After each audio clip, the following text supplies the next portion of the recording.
Si è svolta la cerimonia di conferimento del premio del concorso letterario Modello Pirandello. Vincitrice Gaia Marino del liceo Casardi di Barletta con la novella Il duplice volto della vita che, secondo la giuria, il cui presidente onorario è Andrea Camilleri, descrive perfettamente il modello pirandelliano.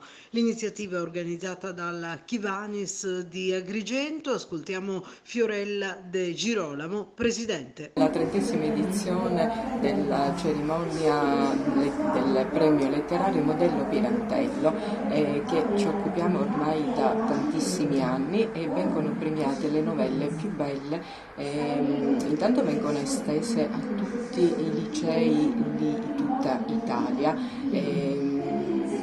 Le novelle più belle vengono premiate e questo è per noi come dire, un fiore all'occhiello.